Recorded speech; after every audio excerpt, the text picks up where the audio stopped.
after having a comfortable sleep in their encampment, they realize that when they open the doors of the tent or they let down the shield of their little tiny hut, that there's snow up to their ankles, their knees, maybe even their waist, and it's freezing outside. I mean, no, it's worse than that. It is a cold that is life stealing, flesh biting. This is a cold that when you breathe out, the moisture itself turns into crystals around the face and the mouth. Because today, on this day, this is worse than just a any old snowstorm or drop in temperature. This is the day of the hoarfrost. So, guys, take a deep breath, get your favorite libation, get our top off on our mind fuel, and let's get into it.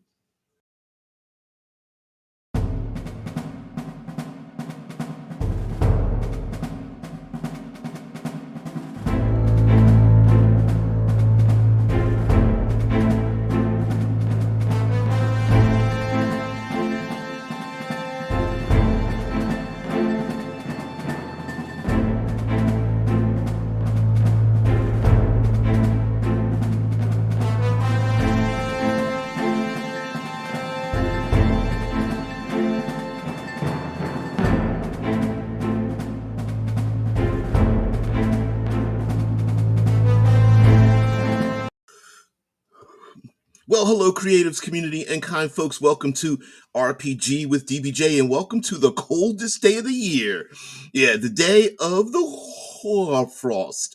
I'm pretty sure I'm butchering the pronunciation, or maybe I need to for YouTube's sake. But on this day of series, of course, we get to delve into one of my favorite subjects, which is the exploration pillar, the third pillar of gaming, with combat and social interactions being one of the two. Supposedly, there's a fourth one, which is pretty like chaotic antics, but whatever the case might be. Um, yeah, I feel you there, Drew. I would prefer on the coldest days to stay home and have me some Netflix and chill. Hell yeah. Curl up in a Afghan with some warm tea or chai or something like that. Hell's yes. Now, for those who don't know, HOAR frost is a type of feathery frost that forms as a result of specific climate conditions. So it actually is a specific thing, but I'm using this as a prompt for a larger explorative, flavorful kind of thing for our tabletop role playing games. But anyway, the word hoar comes from from Old English and refers to the old age appearance of the frost. The way the ice crystals form makes it look like white hair or a beard, and it's almost you almost imagine in your head with a stop motion photography the crystals slowly growing out and such. But yes, what does hoarfrost mean? Yeah, yeah, exactly. Yep. Try to get you guys to it now. Um, but it happens. The reason why it is often used as, because like there's even a magic card with that name and such, and the reason it's used in this way is because it has to be so cold that literally the moisture in the air begins growing into frost crystals off of structures and plants and things of that nature. But for our purposes, we're going to use this for prompts for role playing. With the day of the horror frosts, um, it could be. I've mentioned this before, like a farmer's almanac, where the players or the community or the set somewhere in the setting they know this is going to happen, or going back to that Druidic circle, maybe they're predicting, you know what, in 3 days hence, there will be this massive frost. And something that I believe that we often lose sight of when it comes to exploration is just as dynamic as social interactions and combat can be, exploration can be the same way, even up to and including things where on these day of prompts where the players have limitations they normally don't have, and challenging players on that.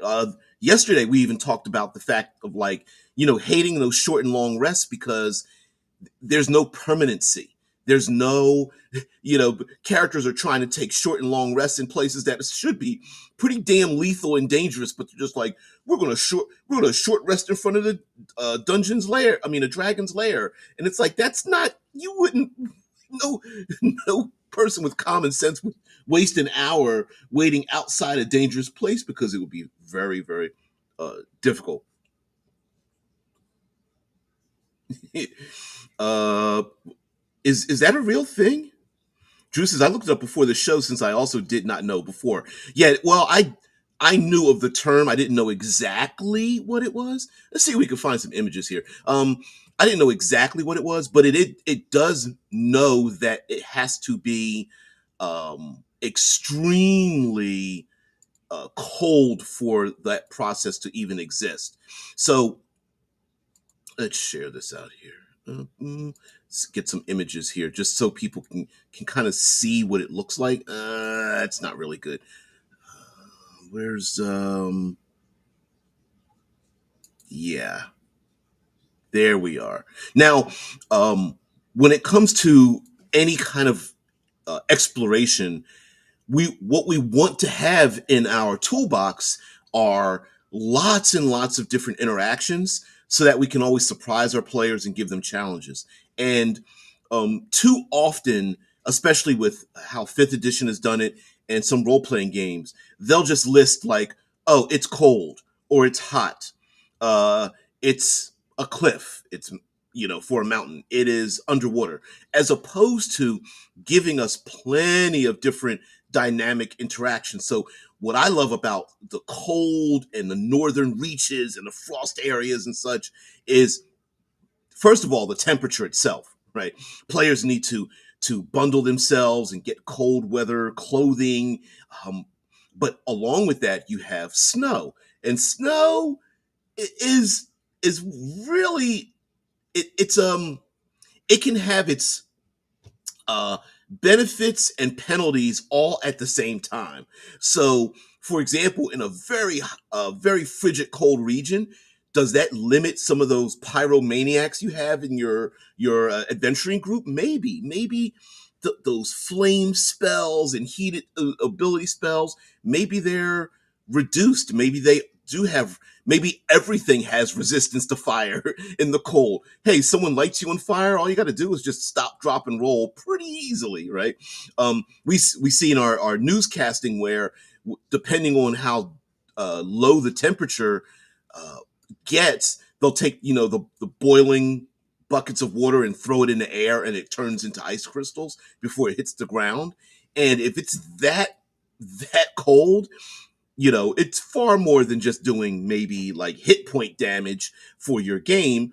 It could do very many things about causing people to want to sleep longer, or losing fingers in using feeling in the extremities, like the fingertips and the toes. Maybe those random, although with a D20, it's like it's 5% chance. But anyway, on those random fumble rolls, those rolling those natural ones, maybe somebody drops an item or stubs their toe or slips and falls or something. And when it comes to falling prone, I've always, a lot of people hate the idea of like disarming and falling prone because all it takes is your next action to get back up or pick up the item.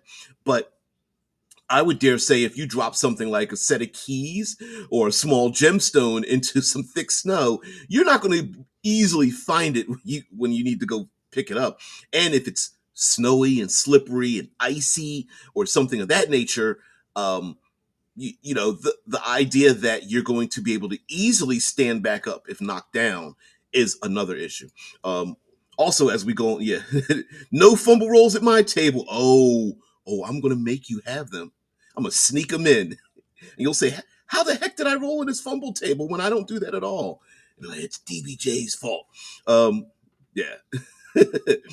How long do you think it took early man to figure out what foodstuffs would last long enough to make it through winter? I don't know.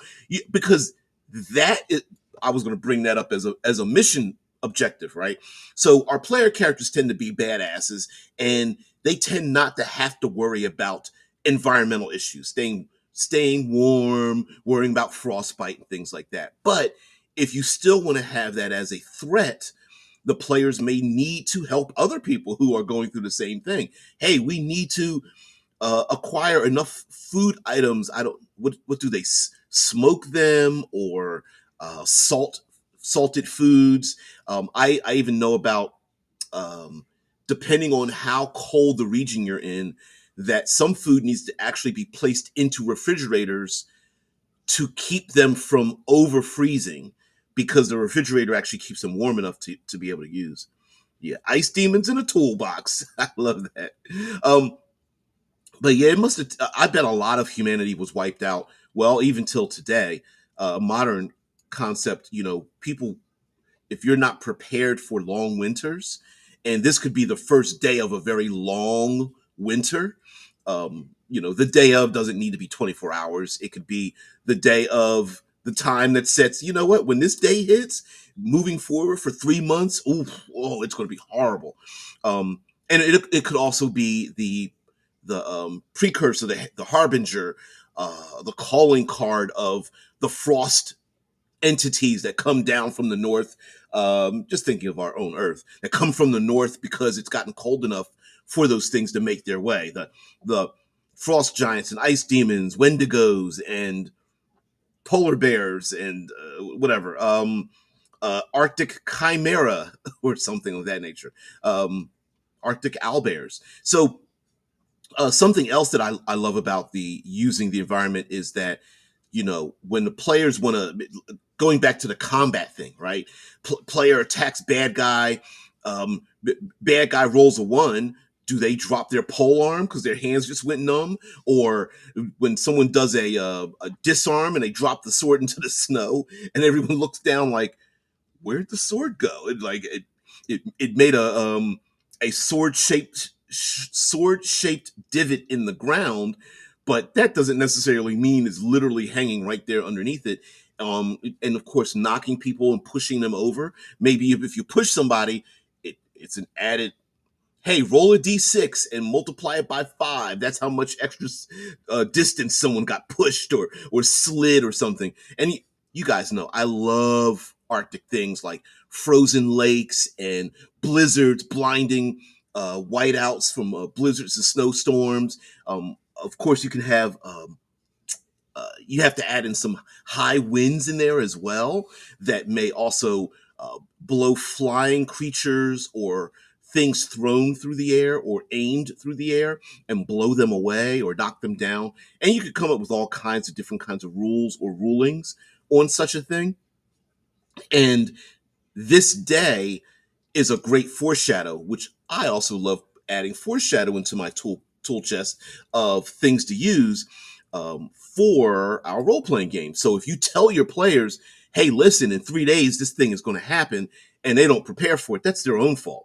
Um, and of course you can have lots of clues from NPCs and social interactions, passersby on the road that warn the PCs, "You're heading up into the far north. Well, you better be careful because the day of the hoarfrost is upon us." And the uncle's like nudging the aunt, like, "Stop talking like that. It's okay. They should be able to make it to the city state, behind their doors and such." Maybe the cold makes strange bedfellows where the the the evil adversaries they're evil, but they ain't that evil because they're like, "We really need to sit by the fire with you guys." Those long and short rests may take just a little bit longer if somebody's not able to generate a fire that lasts long enough for everybody to warm up enough to make it again. Yeah, Drew says, "If you make me roll on a botch table, then I will bury you in the fern." Oh, you're on. I won't just mail it to you. I'll personally show up at knock on the door the minute someone rolls a low number and go, "Bam! fumble table. Now take that, like a roll master fumble table. No, I don't.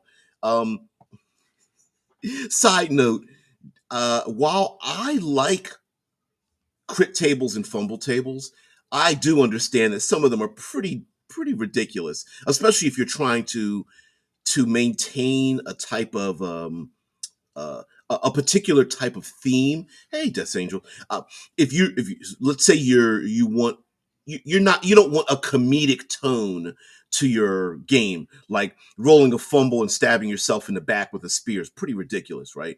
But I do like the idea of losing things, dropping things, uh, you know, um, uh, somehow becoming lost or confused or something. I don't mind that kind of thing because I think it can happen in real life. Now, does it happen 5% of the time? You can make the argument. And then if you have professionals who are very good at a thing, does it mean that a fighter with 4 attacks has a 4 times uh, greater chance of fumbling than a fighter with 1 attack? So you do have those issues. Same thing with dice pools, right? If you have a dice pool game and you're rolling more dice, and if the lowest die is a fumble, that means that the more dice you have, which is the better you are, you have a greater chance of fumbling. So you would have to like alter that in your, especially if you have your own game system. um, just just mathematically through percentages and such. But you could do. I mean, Pathfinder used to have a uh, crit check. If you rolled a 20, you had to roll d20 again. Um, to see if you rolled another 20 to see if it was a crit. And you could do the same thing with a fumble. Hey, if you roll a 1, if you roll another die, and if you roll another 1, then the thing happens. And then you can also make it very story based, of course, situational based, which is why we are talking about uh, the the day of the hoarfrost anyway, which is pertains to very cold, very frigid, um, dangerously frigid regions in your world, and then using that as a prompt for storytelling. For example, with it being so cold, it's going to definitely, absolutely, positively, definitely affect the population. They're going to close their doors to strangers. They're going to want to make sure that they have enough heat, and enemies now have a vector to affect not just the player characters but the setting itself. I mean, those goblins, we hate ourselves some tricky goblins, but if they start stealing coal or wood for heat, that's just as dangerous as them trying to steal food as well, uh, going into supplies or something. The players may need to protect, gather, protect, and help with the dissemination of supplies like food and shelter and nutrients and water and things like that, fresh water, for the population in preparation for this day itself. Maybe they're caravanners and the PCs are hired to protect the caravan because they have so many smoked meats and fresh vegetables that they need to save to carry into the wintertime. And to answer your question there, Hunt, I don't know what is used for surviving long term in the winter, unless of course it's a community that hunts like whales and seals or something like that. Like maybe there's some kind of dire creature that is used for it, that is hunted and used, or some type of, I'm thinking, uh, the Arctic equivalent of a cow or chicken or sheep. An animal you don't need to kill, but you get supplies from it. A cow you can milk. Chickens lay eggs.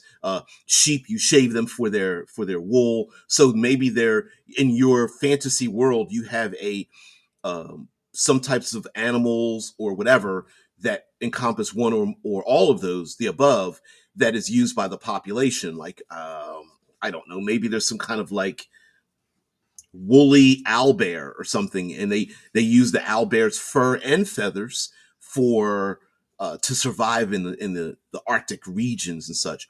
Also, it might require the player characters making deals for specific types of equipment just to even navigate. Snowshoes and crystalline goggles to keep away from the snow blindness, or one or more guides to let the players know, like, hey, there's a dangerous blizzard that's coming. Shice makes it up. Oh, okay, ice lizard eggs. That's what they subsist on all winter. Owlbear steaks too. Owlbear steaks. So with the steaks, so the owlbear steaks, do they come from the rear flank and the front? The front portion tastes like chicken, because it could be chicken and steak. A little bit of maybe a little bit of surf and turf kind of thing, or surf and what's something aerial. Anyway, yeah, you could do that. Let's see. I'm going to type this Arctic monsters here. Here in. Let's get some images here. Let's share some of this out. So, also, with me talking out loud and not letting you guys know what the hell I'm thinking of. Um, the other idea, of course, is that on this day of series I'm talking about is to change things up a bit. And if you want to reskin, reflavor, reuse, repurpose a lot of your monsters, let's say you've got one monster book and you're rolling your eyes and you're like, these these monsters are so boring. I don't know what to do. Well, this is a great opportunity for you to pull some out and just make them Arctic versions of themselves, right? The Arctic owlbear with white feathers like an Arctic owl and a polar bear or something. The Arctic chimera with the white dragon head and the the the curved horns ram's head, and the white Arctic snake like a the Norse snake serpent. Damn it, I can't even think of it right now. Hey, D, what's going on? Dante says, did I just tune into RPG talk or in a monster cooking show? A little bit of both, right? Um, like when I started writing the cinematic environments books, there was a joke that happened that made me go, kill and grill it. There's a late RPG YouTuber with a series on this very subject, kill and grill it. Arthur something was his name. I don't. That reminds me of something I can't remember. Now there is a website dedicated to it's the Monster Manual. I don't know if it's still available. Let's see, Monster Menu. Uh, Coins and Scrolls. I think I found it. It it's a dead link. It's a dead link, and I know I downloaded it. Let's see if we could find it somewhere else. No. That's Dungeon Masters Guild. Okay, all right. Sorry. There has been uh, there have been a number of lists of, like, if you were to eat this monster, what would it be like in Dungeons and Dragons, and a list of all the monsters that you could do. I mean, you could make up your own, if you want to, but some of them were pretty funny. Let's see if this it's a dead link. If I could find it somewhere else. The monster menu all. No, I can't find it. I can't find a good link to it. Sorry. Jeffrey MacArthur, yes. Steamed egg egg. Thank you. Yeah. Oh, you were. How are you able to put the link in? I for sure get hungry. I would not mind having an owlbear steak now. He's so silly. Oh man. Yeah. He kind of he's kind of now uh a little more political, I believe, if I'm not mistaken. He's an old dude like myself. If I'm thinking of the same person, I don't want to click over it. Well, I mean, I guess I could. Let's see if I will it let me do it. It won't let me do it. But anyway, getting back to our very cold day, as an example of using prompts for our Dungeons and Dragons games. These let's say we use a ton of these Arctic monsters for our game. If you're using the day of series, it doesn't mean they even have to be here very long. For example, maybe this day, the day of the hoar frost, comes about um, even in the hottest regions of your world, because you don't have to follow physics and geology and weather matrices on Earth. It could be like I'm going to bring up within the Ring of Fire. Maybe this day is the day that the one of the demigods in your pantheon takes the throne, and this day is the day of the cold or something. Or I don't know. Maybe the one who rides the chariot through the skies no longer does. This creature here. Let me see if I can. The Remoraz. I'm wondering why we don't see more of these kind of creatures. I'm a little dismayed at many of the types of creatures that we see that aren't. I don't mean expanding upon that specific creature, but creatures that have similar attributes. For those who don't know, the Remoraz Remmorhaz uh, is a like centipede, giant centipede, pedic like creature. It has folds on it that expand out kind of like a cobra. But the really interesting thing is to survive in the deepest, coldest regions. Inside of itself, it generates heat, and along it has a ridge line that heats up and it melts snow and ice and things, and it's able to burrow through snow like a creature does through a burrowing creature like a purple worm or the boulet, the land shark. And it uses the heat to do it. So it has a burrowing speed, but only through snow. And I'm like, well, why wouldn't there be other creatures that could do the exact same thing? Also, because of the cold, it has this ridge line that creates a heat energy. So if you hit it with a weapon, it might melt it and things like that. And you could take fire damage from a creature in the Arctic regions, which means that when the players have all of their anti-cold stuff, they might end up attacking a creature that has does fire damage, and it surprises them. And I'm surprised we don't have more creatures that have like opposing features like that, like a creature of darkness that has bright light, or a creature of chaos that creates stability, or something. Something of that nature. I'm not sure exactly what I mean, but I think I know what I mean. So yeah. Christmas campaigns and such. Let's see what you guys have to say. Uh, Jeffrey MacArthur was not political. He was an army officer, but he never talked about politics, just fantasy gaming. Are you sure?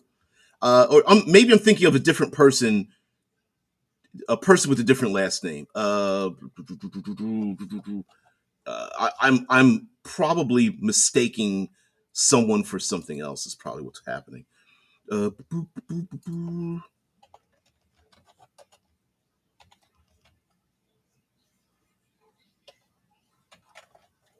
Arthur, because I'm pretty sure. Is this the same dude? Oh, I am mistaken. Yep. There he is. And what was his last video? Gaming and stuff? Wow, it's been 5 years. It's been 5 years. Wow. I've watched this stuff. Yes, I'm sorry. I'm on his YouTube page right now. Yep. Gaming technology and literature. Maybe it was the literature part that I'm mistaken for the political thing. And I don't mean political in like, I mean like combining real world or literature that it deals with those kind of things. Yep, because he talked about ancient civilizations, monetization, artificial intelligence. Yep. All right, let's get out of here. Let's get back to what we're let's not get too squirrely.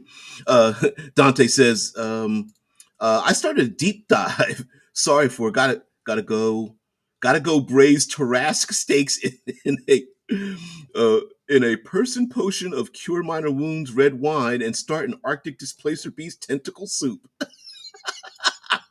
I love it. Yes, I do. I actually still have the the salt in wounds setting, which is about a Tarrasque that is a city built around the body of a Tarrasque, and they keep cutting meat off of it and use it and stuff. Yeah. No, no, no! Don't tell me that. Oh, that's so sad. He died of cancer. You could literally watch him die in his videos. Oh, like you could see him getting worse. Oh, that sucks. Fucking sucks. Oh, I am so sorry. Yeah, yeah, yeah. I've loved. Well, not loved. He's is immortal now. I love his videos and his. Even if I disagreed with things, even people that I disagree with. I love knowing how they come about their whether it's a gaming or literary or philosophical method of thinking, and people who are able to express themselves in a way that opens themselves up to like, hey, this is a thing. Yep. Oh, thanks, dude. I don't know if I put myself in that category, but Andrew's the person that put me on YouTube in the first place. So slow clap for that dude. Yeah. Yeah. He basically threatened me. He was like, dude, you need to make videos or else. Uh I guess maybe he was going to come by my house and make me roll on fumble tables. I don't know. Maybe that's the new punishment today.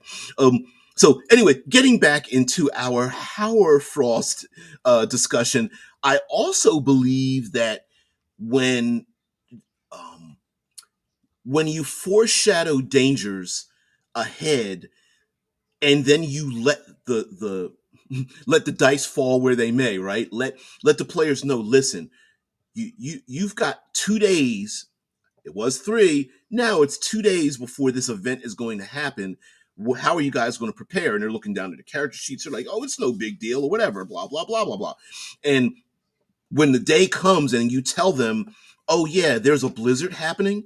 And by the way, just to let you know, um, your spells require you to see your target, and you can't see much more than, what is this, 1, 2 squares, 10 feet in front of you? Sorry, what is that? Somewhere between 1 and 2 meters, whatever. You can't see farther than that. Well, can I hear my allies? Oh, you can hear them.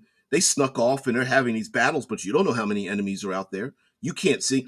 I have dark vision. Dark vision doesn't let you pierce particulates in the air, and it's frozen water, it's snow. No, you can't do, and when you tell players that, they're just like, well, what do you mean?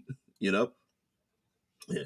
Shice is like, yep, Andrew was the one that got me back in role playing after 25 years of ignoring it. You met him personally? Never mind, getting off track. No, I never met him personally. I mean, we've had the closest has been that we've done like Zoom calls back. No, we didn't do Zoom. It was Google Hangouts. We used to do had a couple of Google Hangouts and stuff. That was the closest I could. And I moved from the East Coast. We had East Coast conversations. At the time, he was living in the Washington D.C. area, which is like around Maryland, like Virginia, Delaware, Maryland, Baltimore, Maryland area in the United States, and I was from Philadelphia, Pennsylvania before I moved out to Ohio, and we'd have those kind of conversations about the East Coast and stuff. Yeah. But no, so no, I never met him personally, but yeah, cool dude. One-Eyed Heathen says, howdy, I have an appointment tomorrow, so can't stay. Okay. Sadly, going to have to miss most of this episode about Fumbrolwinter. Is that a thing, Fumbrolwinter? Stay cool. Oh, yeah. Yeah, we had some kind of. So I'm Google kind of screwed up with dropping Google Plus and Google Hangouts. They literally to defend them slightly, they can't predict the future, but the fact that they trashed it at a time when we needed it is kind of crazy. Just I'm surprised they didn't just turn it off and then be able to turn it back on again. And said they just trashed it and was just like, whatever, we don't need this. Don't spend the money, delete it, get rid of it. Yeah, kind of crazy. But anyway, um, another thing about using this as a prompt as well is that along with visual hazards, movement hazards, things like that, like hey, that uh, character, that archer character that likes to shoot things from afar, when the wind is blowing too much, you might go, hey, listen, your range is halved, or it might not even work at all. Yeah, but let me go back to the joke that happened when I first started trying to write the cinematic environments and being obsessed with the environment. Was when I got back into role playing and got online and such. It wasn't Reddit, but it was like it could have been Facebook or something. Anyway, there was a joke about drinking frozen potions, and I it cracked me up. I was like, that would be hilarious for a player to reach into their backpack with their bonus action, going like, I'm grabbing the potion off of my hip and I'm going to down the healing thing. And the dungeon master's like, you go to pour it into your mouth, and the song Anticipation starts happening, which was a song. Anticipation is making, so because that song was used for a commercial for ketchup back in like the mid 70s or something, and just seeing them try to pour the liquid in their mouth, and it slowly, like a glue or an ooze, maybe like a slushy, just starts coming out. And then we were having fun like, wait, could you just put it in a pot of boiling water and melt it down, or stick the potion under your armpit, and try to warm it up that way.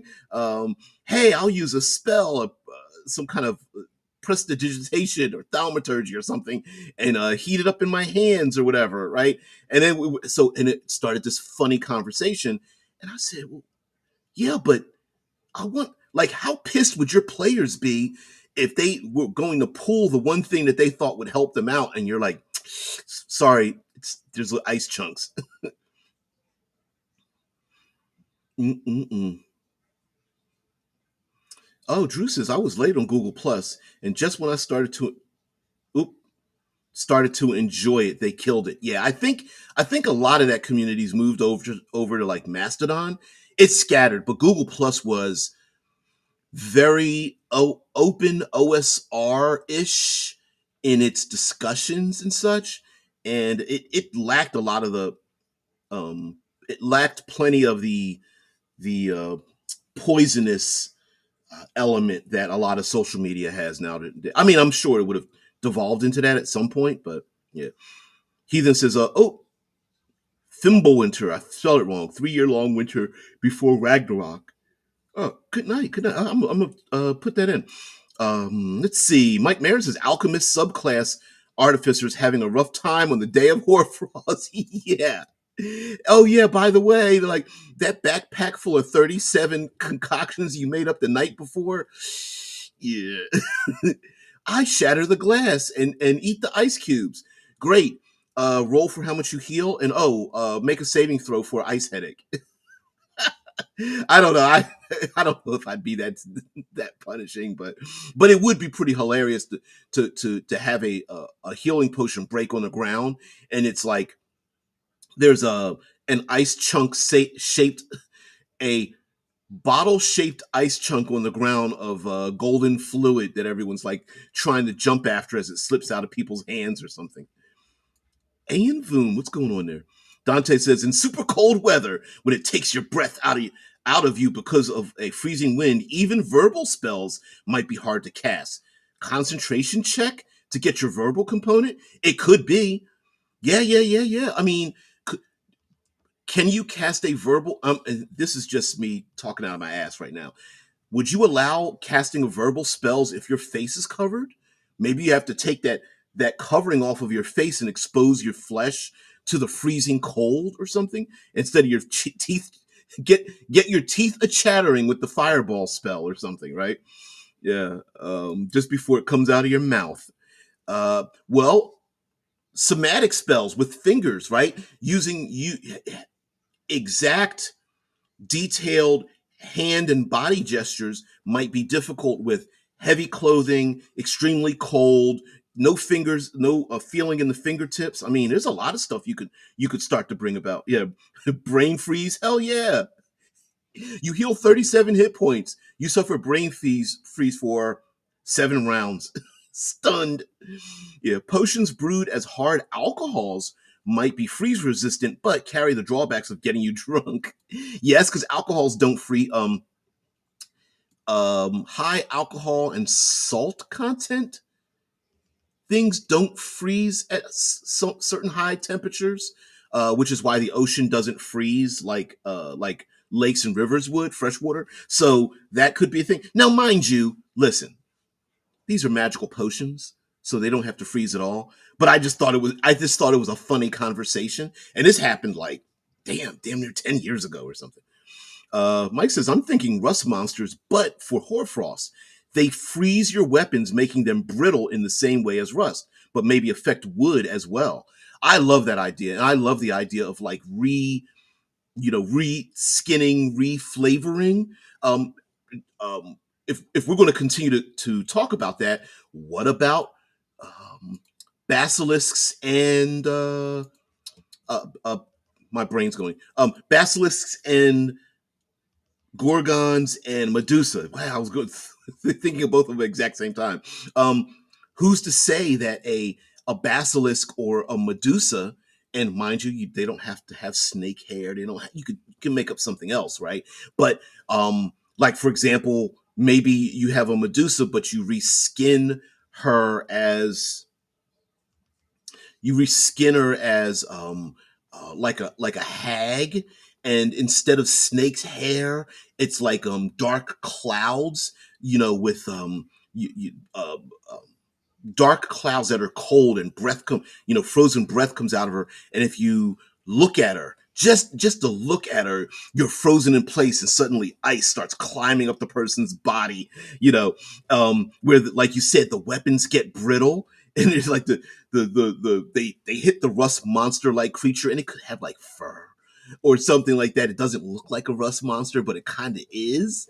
Or it could be just an Arctic rust monster with a hard carapace or something, and someone takes their sword and it shatters up against it. I love it. I love it. And the players might be able to save their weapons too. Well, listen, you might not want to use that battle axe again. And they put their battle axe on their back, and they're like, please don't let me fall down a pit and shatter this thing. Yeah. Death Angel says, well, it would require it to be spoken and spoken correctly. That's what I'm bringing up. Like, verbal components, somatic components, even material components could be frozen and not in the physical. They are not in the physical condition necessary to cast a spell, because technically I'm thinking spells are hyper specific, right? A regular person knows that a wizard's casting a spell. They know what it sounds like and looks like, but they can't repeat the motions because they're so exact. So I could see there being an issue with that. Yeah, Death Angel says, yes, salinity increases the freezing point, as does alcohol, effectively an antifreeze, which or decreases the freezing point. Yeah, yes, it decreases the freezing point instead of yes. I read it and was thinking the exact same thing. Um, but yes, you are absolutely correct. And who's to say that the people in the Arctic North, it's not something the player, that's a reward, right?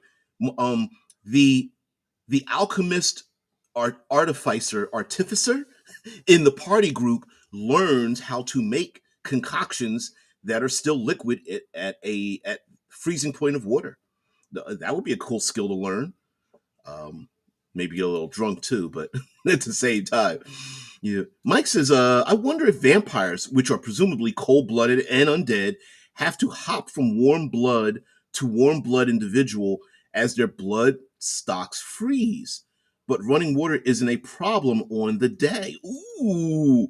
So for those who don't know, there is an old limitation, not old, but I don't see it often brought up as one of the many limitations that vampires have. And one of them is not being able to cross running water. And on the day of the hoarfrost, maybe they can't cross running water. That's kind of cool. I mean, I'm sorry. Normally they can't cross running water, but they can over a frozen lake or a frozen lake or a frozen river that allows them to cross over, and that's where the danger comes from. I'm liking it. Oh, I'm not going to Pinterest. DM Dave. Let's see. Owlbears. Well, we don't need to go to owlbears. We want frozen creatures.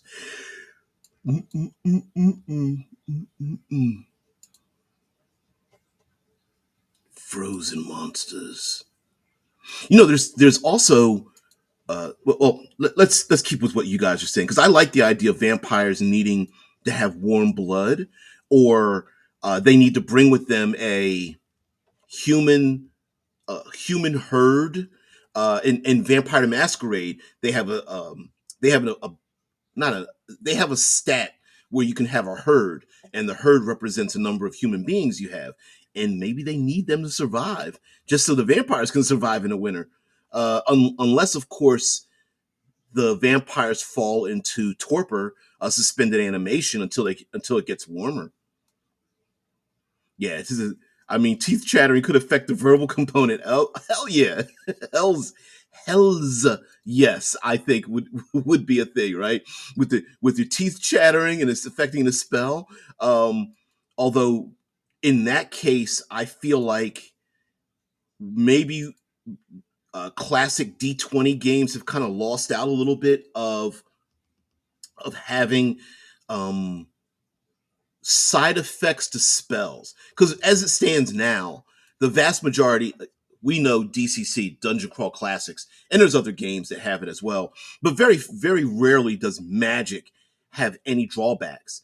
And in these kind of regions, maybe on this day of series, when players go to different places, maybe there are some unintended consequences of their magic if they cast it in a particular place. Like, for example, maybe the spell that they cast because of the cold ends up having a cold flavor or damage origin to it if you fail a roll, or maybe you're forced to have to cast a different spell. Ayn Voom says, I've ran Icewind Dale multiple times. You really have to have your players on board for this. Very often, these challenges are perceived as punishments, so it's problematic to thread that needle. I absolutely agree with you on that. Um, and I think, unfortunately, it's because we've trained our current our current generation of players as anything negative is us punishing them, as opposed to negativity being overcoming a challenge, right? So when, for me, having someone take away my short and long rests in currently in 5th edition, to me, is not punishment. It is, do I make the choice? Do I rest knowing that my enemy is going to redouble their efforts or get away, or the MacGuffin we lose? Or do we move on knowing that we don't have the resources we really want to have to challenge what's coming next, right? And for me, I look at that as a challenge. But in, like Ayn Voom is saying here, you really have to have players that are on board for it. Now, I will say, like, using this day of series, it's a way for us to introduce these challenges, and they can be temporary. The day of frost, or in this particular day, it's temporary, right? Maybe the players are like, I don't like this. I'd rather have all my stuff, and I don't want my spells to be limited, or have to worry about visual distances, or whether the potion in my backpack is frozen, or the foodstuffs. We bought 7 days of rations, but now we can't even eat them because they're from the southern reaches, and now we're in the I don't know, northern reaches or something like that, and we can't even eat. We can't even chew the stuff because it's freaking frozen. So yeah.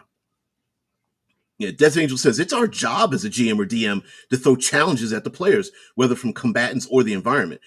Exactly. And then one can flow into the other one, right? Like, the players are going across that frozen lake, and then there's an enemy that confronts them. Do the players want to stay on the frozen lake and do battle, knowing that? Okay, so I brought this up before. I said I would be an asshole if I made a dungeon that had nothing but It was filled with nothing but pit traps, hold person spells, pit traps that filled with water and then cast no whole person spells, and grease spells all around the top of the pit traps, so that players always fell in. They fell in and then were held tight by whole person and then drowned because the pit traps filled with water. But if I have a battle in a frozen lake where slipping and falling is a constant threat, and that if you fell, the difficulty of standing back up is difficult, and that using attacks that attack the ice could make PCs and enemies fall into the frozen waters, which could freeze them, and they could drown and sink to the bottom of the lake while having this battle, standing on ice floes and things like balancing on that. That's cool. That's not like punishment. That's cool to me. That would be just badass. I don't know. I mean, could you imagine what the players would think if their dwarven fellow fell through the ice after an errant battle axe miss? I'm looking at you, Drew. Made a fumble roll with that battle axe attack. Falls through the ice, and now their fellow party member is underneath the ice, banging against it from the bottom, and up above they're having a battle with, I don't know, uh, dire owl bears or something. But at the same time, they're like, we need to break the ice to get our ally out of there. They're going to drown, you know. Death Angel says, now there should be a way for players to overcome those challenges. And sometimes that can be the difficulty on our part running games, making sure the players understand their options. So you tell the players there's a wall in front of you, right? I'm figuratively speaking. Here, there's a barrier for you to do a thing. But also, here are the three things you can do to overcome it. You can climb over it. You can go under it. You can go around it. You can push through it. You can ignore it, right? Yep. Ouch. Ow, voom. Okay. Yeah. The 5e crowd these days is very often less imaginative than the OSR crowd because 5e spoon feeds them so much. You damn it, you're right. Unfortunately, right? Because there's too many easy buttons. Oh, have to worry about food and water and nutrients? I cast a spell and summon everything I need to eat, right? Um, camping in a dangerous area? I just summon a tiny hut. Getting lost? Nope, I got a feature that prevents me from ever getting lost, right? And the OSR of gaming, which actually is having a huge comeback now, is just thinking outside the box, right? Not having limitations on a thing, and being creative in problem solving, and that's I love that. Death Angel says, I'm still debating about what actual system to run. I think 5e has become too placated or pacified. There are plenty of clones if you want them. Level Up 5th Edition, Tales of the Valiant. Uh, there's a bunch of them coming out. And then there's others that are divergent away from that as well. There's, what's the one from Italy? Bracatonia? Brand Colonia? Shit. Yeah. Here we go. Spaghetti fantasy setting. Let's see. No. Let's see if we can put this up here. Share this out. This is just an example. I'm a I'm a fanatic for role playing games from other countries, and this is just an example of one. Anyway, it's called Brank Colonia, and it is 5th edition rewritten, maximum of, let's see if we can, there we go. I need to get the image on here. It is when it says spaghetti fantasy, it's like spaghetti western instead of spaghetti fantasy. It's a lot of adventure. Most of the adventurers are like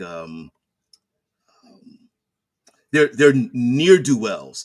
even the most so-called honorable paladins are like drunken bastards and things like that. And it uses the short rest is 7 hours. No, a short rest is 8 hours, and a long rest is 7 days. And it has a maximum of level 6 for characters, so it's a quite a bit more dangerous for it. But yeah, and who did a review of it? Dave Thalmavor's channel did a review of it. So yeah, kind of cool. I'm thinking of picking it up, but I want the physical version of the game. But that's just an example. That's just one of a number of examples. Mm, mm, mm, mm, mm, mm. Yeah, depends on what you're looking for. My largely creative and narrative players, I'm absolutely loving running Blades in the Dark, probably more than my players. I love Blades in the Dark. It just has so many cool aspects to it. Um, Death Angel says 5e has made players soft to me. If at least one player doesn't fall during an encounter, something is probably wrong with the encounter or the game itself.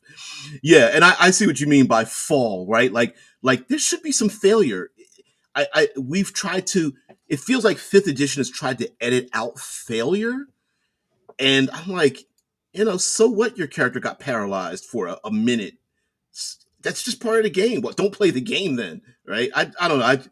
It's just weird. It to me, it's just a weird thing. And I get the fact that in our personal lives, we have enough failures in our personal lives that we don't want to repeat those things in a fantasy world. But I also feel like if you're going to bother playing Perfectionist, the role playing game, the role playing game, then why bother rolling dice? Just say that you just keep winning. Yeah. Drew says, as dilemma based on player choices, the challenges are great. If they just punish the players without any interesting alternatives, then I think they are bad. I agree. Like that's why I love the foreshadow. And I think it's a tool. It should be in our gaming lexicon, right? Give the players enough, hit them over the head with the clue stick, give them enough information that what you're getting into is dangerous. The problem, I think, with telling players that something is dangerous is some of it is a little bit um oh I can't even think of the correct terminology, but players are supposed to go into dangerous regions, right? When they hear of they've sent 3 expeditions and they've never come back, the players aren't going to go, well, I guess I'm not going, right? The whole point is that they're supposed to go, which means that they're supposed to have some chances of success. But it also kind of lends the idea that they're also supposed to succeed, and I think that just has to do with the mechanisms in the game, and it's unfortunate too because in the OSR it was like the expectation was you will fail. It's just a matter of how much you succeed before you die, right? Desert Angel says our job isn't to create an impossible situation, rather something that is possible, um, but requires some forethought and collaborative actions. Yeah, I absolutely agree. Absolutely agree with you. And like I said, through NPCs, through exploration, which is what we're talking about today, you explore regions to get enough information to warn the players about the next thing that they're going to happen, which is a very big OSR thing. Hey, when you go into a dungeon and there's ancient writing on the wall, your ass better decipher it, right? You're going to bring with you a sage. You're going to make copies of what's written. You want to talk to NPCs and monsters and adversaries within the dungeon to find out what does it say on that wall, because what's written on that wall might warn you of the Medusa that's going to turn your whole party into statues on the 3rd level of the dungeon, right? It was important to know these things and to explore the world to get as much information as possible. Yeah, I love players that think outside the box. That's kind of a downfall for rules heavy versus rules light. Rules light systems, some players will try to break the rules light system by trying to play me, right? Some players are socially adept enough to navigate a rules light system to allow them to succeed, because what they do is they socially engineer their success with the people at the table. The other method is, because it's rules light, there's no rule against a thing, And so they try to challenge people at the table that they're able to do a thing because there's no rule against it. Whereas in rules heavy systems, um, you have less opportunity to break the system, but it also means there's less thinking outside the box. If the game doesn't allow you to roll across the table and swing off the chandeliers or punishes you for doing it, you won't see it in those rules heavy systems. So, yeah, you won't see thinking outside the box. You can't use rules heavy. You can't use a magic missile to shoot a rope to save your ally from being hung in the town square because magic missile doesn't allow you to target non-living things, right? Whereas in the OSR, a magic missile just says, "Oh, you fire 3 dart-like things from your fingertips that does a certain damage," and then we get to interpret what it does, right? So yeah. Yeah, Drew says, I certainly am not a fan of 5e, but I do not find the OSR appealing either. And there's so much in between, right? And you don't have to like anything. Yeah. Death Angel says, isn't Bracco whatever a spaghetti fantasy thingy? Yeah, it is. Still not sure what that means. The spaghetti refers to Italy, Italian, and spaghetti westerns were Italian made westerns back in the day. And the spaghetti westerns were extremely over dramatic. You had the close ups of the eyes. You had the close up of the hand near the gun. You had the 2 gunmen in the western thing about to reach for their weapons, and they're very far away from each other with the tumbleweed that would roll between them. And it would take it, you'd have this long, dramatic standoff before the instant of them both pulling a gun and trying to shoot each other, right? And that came from spaghetti westerns. And the spaghetti was Italian. It was a kind of a tongue-in-cheek, not derogatory, but it was like, because you could have called them Italian westerns, but they were in Hollywood, they called them spaghetti westerns. It was highly dramatic. Characters were dark heroes. They all had flaws, pretty terrible flaws too. Some of them were ex-slavers and gambling addicts and womanizers and abusers and stuff that became heroes. They had a lot of them had psychological issues and things like that, but they were the hero. They were the noir hero, and so spaghetti fantasy is kind of that thing. And boom. I'm running Halls of Arden Vol using Shadow Dark now at my real life table on Mondays. They are in late fall right now. So I think a harsh frost day to announce the arrival of winter sounds awesome to me. And also listen, for the narrative part of this that we're talking about, the day of the hoarfrost, it's also a way to announce maybe a change in your setting, a change of seasons, of environments and things. And mind you, you don't have to make all of this mechanical. This could just be when the players pass nomads on their road or caravanners, it's like, oh, they've all got their winter stuff bundled. They're warning of getting to a place in enough time or getting down south because they need to get there and get all of their goods down south because they're merchants and such. And the players are like, oh, and maybe as the players travel, they see frost on leaves, that the river has ice in it, or the certain animals are changing their fur or skin, or their behavior is quite a bit different. The hibernation of the owlbears, right, could be a thing. Whatever. The classic trade route down the valley between the mountains was going to close because once the winter snows come in, there will be no travel between the two. And maybe that's the perfect time for, I don't know, the frost giants to come out of their hiding because they've been in some kind of icy hibernation in the mountains during the spring and summer months. But now they come out and they're just like, oh, yawn, oh, it's time for us to take over. That kind of thing. Mm-mm-mm. Death Angel says, one of the things I'm looking at is limiting player races to the traditional core races and no dark vision for players, which is why Shadow Dark has no dark vision. I feel like Yeah. Yeah, I'm eagerly awaiting Shadow Dark. Me too. The physical books, at least.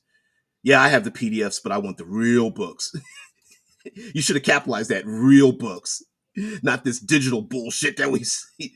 Jesus, I'm so far behind. But anyway, the the idea of, I think, aspects of the OSR that are becoming popular now is having limitations, not being able to see in the dark, not having enough food, not having limitations on how far, how fast, how powerful player characters are, and then using their brains and thinking outside the box, knowing that, you know what, knowing that, let me see, how did I say this? Knowing that any situation you get into, you may be completely out of your league, and knowing when to run, know when to hold them, know when to fold them. It's just, yeah.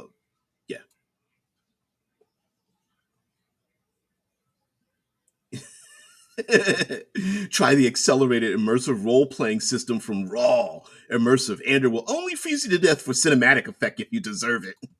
Yeah, if you deserve it. Mm-mm. I prefer games that are about intrigue, drama, morality, and such things. Yeah, Drew, you're um you sound so much like a Blades in the Dark, a um games that use things other than hit points to describe the drama that's involved in it, and I love it. Yeah, yeah. I was going to say the same thing. Yeah, Ian says, yeah, Water Darkness sounds up like it's up your alley. Hell yeah. Mm-mm-mm. Yeah, trying to catch up with what you guys are saying. I've got too many backer kits and Kickstarters going myself. Drew says, yes, I played World of Darkness for many years. I moved over to L5R. Ooh, there's another great one. And currently work on my own system. Yeah, absolutely. L5R has a very interesting skill and approach system that I love. So it's not just having skills, how good at you are at something, but how do you approach using the skill? And I love it. Death Angel said the irony about the tumbleweed is it's native to Russia, not the U.S. There was no tumbleweed in the U.S. in the Old West. Yes, you're right. We had cactuses. I think it was about it. But yes, the tumbleweed. Because think of, it's funny how tumbleweeds not native to the United States. Um, oh, what are palm trees aren't native to the United States. There's a lot of stuff that's not native here, but it it seems stateside. So you see a lot of palm trees in Florida and California, but they're not they aren't, that's not a natural plant. They've actually all been imported. Shai says, man, shit, man, you're making spaghetti westerns sound good as fuck. Oh, they are. They're really cool. I mean, they're older now, so you got to get past some of the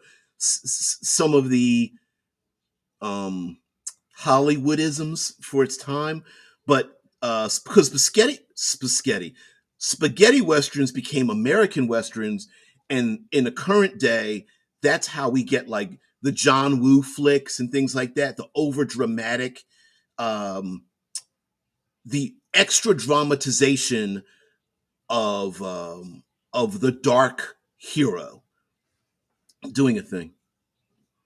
Yeah, Shadow Dark. Ayan says, I think Shadow Dark lends itself to both one shots and campaigns. I agree with that. The Day of Hoarfrost is more fu when it happens unexpectedly in summer, like in Disney's Frozen. Yeah, I agree. It is a little bit of a fu, right? It's fun utility if that's what you mean by fu.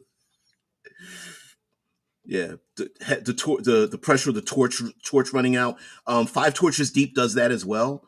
Um, Running Symbaroom. Oh, the old system. Okay. Mufo mentions has been a breath of fresh air from D&D. Entire party of humans, no dark vision, and not a lot of magical healing. Yeah, having to fight for it, having to struggle to get it, to make that healing potion like it's gold, like it's literally like a precious commodity. I love it. We're gonna have to get out of here. Did I jump in on the Dragon Slayer Kickstarter? Moldvay Basic. maybe. Hollywood popularized tumbleweed as being classic Old West, but wasn't here back then. I agree with you, and it's fun. It's funny how we do those things too. How we popularize a thing to become a thing, but it really wasn't a thing when it was a thing. I don't know. Um, but anyway, we get to the end of the show. I could stay here for. If I really wanted to, we could do these for like 2 hours at a time, but we're not going to do that. I'm not going to punish any of you. Can you say Paschetti? I did it as a kid a lot. They not scrimps, they strimps. Dante says it would be neat to learn spells and hexes that lower monsters' cold adaptations. Would be a scary sight to come across a frozen to death group of monsters that the big bad cursed. I like that idea. As a matter of fact, maybe the players learn of maybe there's something in nature, like a plant that if eaten that they stay away from, like a poison ivy or poison oak version, but arctic. Or maybe there's a mineral that if added to food or whatever, there could be an incense that if they smell it, it reduces their cold adaptation. or or maybe there's a group, a faction that lives out in the Arctic North that has only gained that ability because of the blessings of the Arctic hags that adapted them to live in this region. But when that power is taken away, they're gone. And the PCs are like, oh, they're not real frost giants. And it's like, well, they're real frost giants, but not really. They made a pact with the hag or a coven that uh, both cursed and blessed them with this power to live there, so they can dominate their enemies, but they can never leave the Arctic North. And little by little, they're trying to expand the Arctic North's power down into the southern regions. Yep, yeah. So yeah, the creative Dragon Slayer also made the Barrow Maze, Barrow Deep, Ar Archaea, Archaea, Highfell.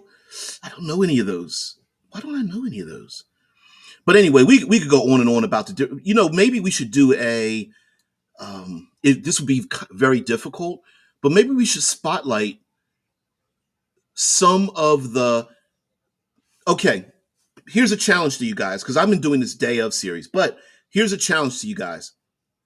Um, and I will get into the Discord, but come up with some of your favorite alternate D&D games. And when I say alternate, they don't have to use a D20. Any of your other role-playing games that you guys are into now that kind of fill that niche that you've been looking for. And maybe we can spotlight some of them and kind of go over the pros and cons, because every game has a pro and a con to it. That con, the negative part of the game, doesn't necessarily mean there's something wrong with the game.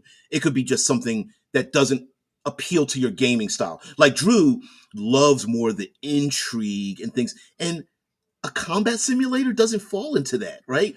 But like L5R is great for that. Blades in the Dark, great for that. World of Darkness is great for that. Yeah. Says, I think he became disillusioned with 5e and other rule sets. Yeah. Heck, ICRPG solved the issue of the hit point problem by basically making hit points apply to everything. So if you basically instead of getting rid of hit points, it basically said, listen, you want to pick the lock, it's got hit points on it. Roll your dice to see how long it takes you to get through it. Oh, you want to bargain with the monsters in the dungeon? Okay, it's got hit points. You successfully bargain with them when the hit points are brought down. Things like that. So he came up with his own house rules for him to publish post OGL scandal, which is another thing too. Maybe we can even assess where people are at, yourselves and everyone else, or where you feel people are at after the OGL debacle.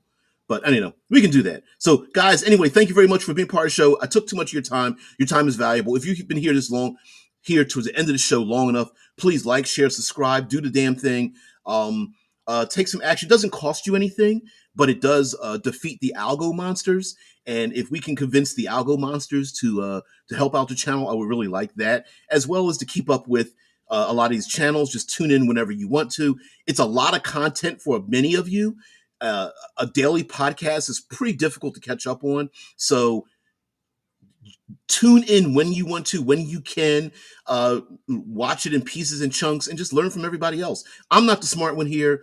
My co-hosts here, in the chat are the great ones. So yeah. It does. I haven't renewed my DDB account, and I've been buying third-party stuff since. So have I. So I think the last 5e thing I'll probably buy will be Planescape, and I honestly don't have high hopes for it. Um, I kind of want it as a bookshelf thing, and it's my last hurrah. In terms of thinking about it, that's probably going to be my last thing. Love watching this stuff. I kind of thank you guys for being here. So anyway, on this day of the Hoar Frost, thank you very much for being part of the show. I really appreciate it. You use a lot of the prompts that the co-host talked about, and what I basically expand upon. Use those for your game one, all of them, any of them, none of them, whatever the case might be. And hell, just steal the day of for your gaming, because I was inspired by Andrew Wood, whose game is Within the Ring of Fire, who has a game setting that's set about each day having a different throne for the deities. And I was like, that would be kind of cool. That concept is really cool, using celestial events to manipulate the game. So anyway, guys, have a great one. I'll see you later. Thank you very much for being part of the show. Here we go. Stay frosty and happy gaming. Oh no, yeah. Yeah, I'm with you, squad. Planescape's probably gonna suck. Urgh.